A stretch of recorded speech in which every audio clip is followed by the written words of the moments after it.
ঘুম থেকে উঠে এই একই ঝামেলা, মানে এই যে হচ্ছে রোজ ঘুম থেকে ওঠার সাথে সাথেই বৃষ্টি। একদিকে মনে হয় ঝামেলা, আর একদিকে বৃষ্টি না হলে এই যে প্রচণ্ড গরমে থাকতে পারতাম না কিছুতেই। কিন্তু লাগাতার যদি একটানা বৃষ্টি হতে থাকে সেটা কিন্তু কারোই ভালো লাগে না। তো এই যে কয়েকদিন এত পরিমাণে গরম ছিল, আর এখন এই যে বৃষ্টি লেগেই আছে। তো ঘুম থেকে উঠেই দেখি এই যে অঝোরে বৃষ্টি পড়ছে। তো চলো এইদিকে বৃষ্টি হতে থাক, ততক্ষণে আমি আমার কাজগুলো তো সেরে ফেলি। শুভ সকাল বন্ধুরা, কেমন আছো তোমরা সবাই? আশা করছি তোমরা সবাই খুব ভালো আছো, আর আমরাও না বেশ ভালো আছি। আমার আরও একটি নতুন ব্লগে তোমাদের সবাইকে অনেক স্বাগত জানাই। আজ হচ্ছে শনিবার, আর এখন বাজে ঘড়ির কাঁটায় ওই সকাল 7টা মতো। তবে চলো আজকের ব্লগটা এখান থেকেই শুরু করছি। আশা করি ব্লগটা তোমাদের ভালো লাগবে, আর পুরো ব্লগটা দেখার অনুরোধ রইল। এই যে ঘুম থেকে উঠেছি, উঠেই দেখি এই যে অঝোরে বৃষ্টি পড়ছে। তো কয়েকদিন থেকে একদম কিন্তু রোদ উঠছে না, জামা কাপড় নিয়ে না খুবই অসুবিধা। এই যে বর্ষার দিনে একটাই সমস্যা, সেটা হচ্ছে জামা কাপড় কি করে শুকাবে। তো ঘুম থেকে উঠেই তো কাজে লেগে পড়েছি, আর ঘরটরগুলো ঝাড় দিয়ে নিয়েছি। বাইরে উঠোনটা তো আর ঝাড় দেওয়া যাবে না। তো ওইদিকে ব্রাশ করে চলে আসলাম 2 গ্লাস জল খেতে, যেটা আমার রোজ দিনের মানে রোজ সকালের রুটিন। তারপর কয়েকটা জামা কাপড় ছিল, সেগুলো ধুয়ে চান করে তারপর চলে গেলাম ঠাকুর ঘরে। ওইদিকে পুজো টুজো দিয়ে এই যে চলে এসেছি সোজা ঘরে। তো এইদিকে না চুল মুখে একটু ক্রিম মেখে নিলাম, তারপর চুলটা আঁচড়িয়ে সিঁদুর পরে চলে যাব কিন্তু সোজা রান্নাঘরে। আর ওইদিকে কিন্তু আমার ছোট ছেলে ঘুমিয়ে আছে, আর ওর উঠতে উঠতে কিন্তু অনেকটাই লেট হয়ে যাবে। একে তো বৃষ্টি হচ্ছে, তারপর একটু ঠান্ডা ঠান্ডা, আর এখন জানো তো রাতে কিন্তু একটু মানে বেশ একটু ঠান্ডা ঠান্ডা লাগে, আর ঘুমটাও কিন্তু সেই মানে ভালো করে হয়। যাই হোক চলে আসলাম এই যে রান্নাঘরে। ওইদিকে কিন্তু বিছানাটা তোলা হয়নি, তার কারণ ছেলে এখনো ঘুম থেকে উঠেনি, তো যখন উঠবে বিছানাটা তুলে দিব। তো এইদিকে আমি ভাত বসিয়ে দিলাম। আজ হাজবেন্ড বলেছে টিফিনে ভাত খাবে, মানে ওই একবারে ভাত পাঠাতে। তো 9:30 10টার দিকে ভাত পাঠিয়ে দিলেই হয়ে যাবে।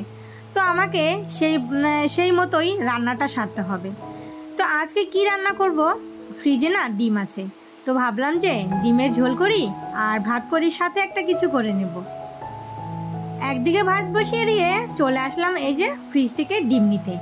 আর জানো তো বন্ধুরা, ফ্রিজে 7টা ডিম ছিল, তো সেখান থেকে আমি 6টা ডিম রান্না করেছি, মানে একবেলার জন্য। আবার রাতের বেলা যদি মাছ নিয়ে আসে, তো সেই ভেবেই এখানে আমি 6টা ডিম আর কিছুটা আলু দিয়ে দিলাম প্রেসার কুকারে।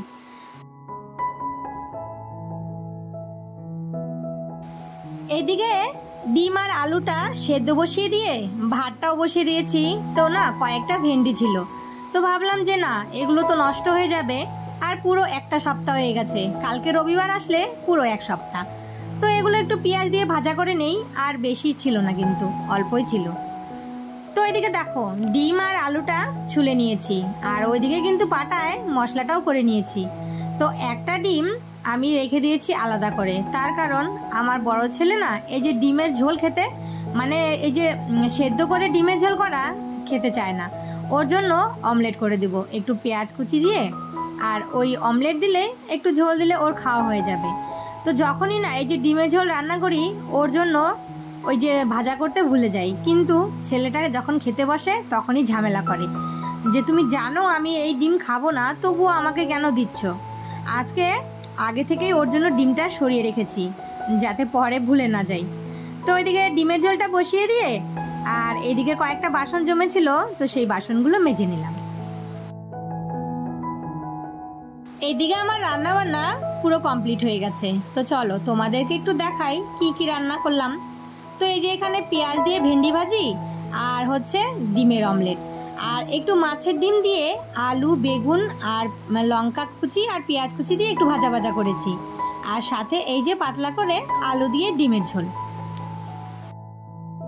তোমরা যারা এই পর্যন্ত আমার ভিডিওটা দেখছো, তো প্লিজ বন্ধুরা একটা লাইক দিয়ে দিও, আর আমার এই ভিডিওর কোনো অংশ যদি ভালো লেগে থাকে তাহলে কিন্তু একটা ছোট্ট কমেন্ট করে অবশ্যই জানিও। আর আমার এই ছোট্ট পরিবারে তোমরা যদি কেউ নতুন বন্ধুরা হয়ে থাকো তাহলে চ্যানেলটা সাবস্ক্রাইব করে অবশ্যই কিন্তু আমার পাশে থেকো। আর যারা অলরেডি কাজটা করে দিয়েছো তাদেরকে অসংখ্য ধন্যবাদ।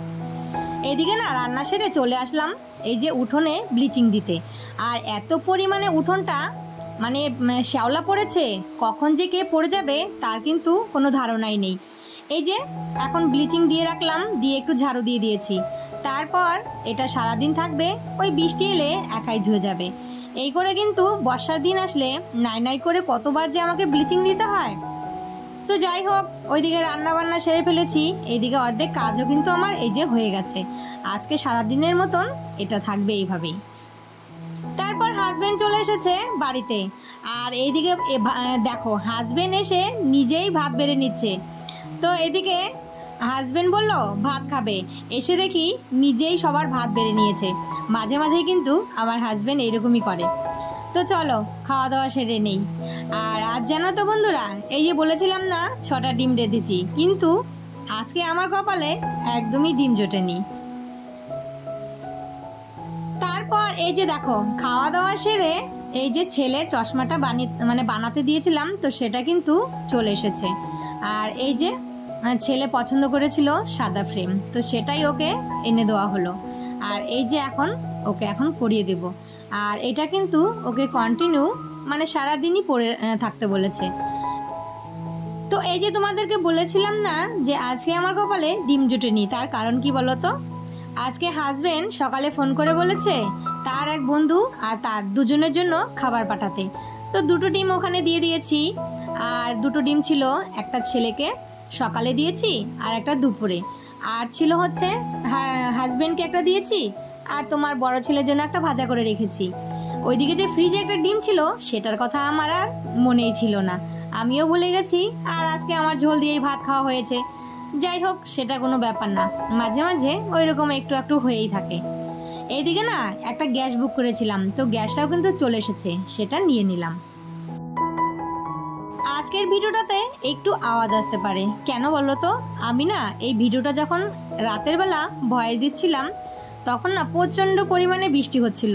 যাই হোক, যখন সময় পাই তখনই কিন্তু ভিডিওটা ভয়েস দিয়ে রাখি। তো আজকে এই যে রাতের বেলা সমস্ত কাজ সেরে খাওয়া দাওয়া সেরে ভিডিওটা ভয়েস দিচ্ছিলাম, তখন দেখি প্রচণ্ড পরিমাণে বৃষ্টি আসলো। তো সেই জন্য একটু একটু আওয়াজ তোমাদের কানে আসতেই পারে। তো প্লিজ বন্ধুরা এইটুকু মানিয়ে নিও। তো চলো বন্ধুরা, আজকের ভিডিওটা তাহলে এখানেই শেষ করি। সবাই ভালো থেকো, সুস্থ থেকো। আর ভিডিওটা কেমন হয়েছে অবশ্যই একটা কমেন্ট করে জানিও।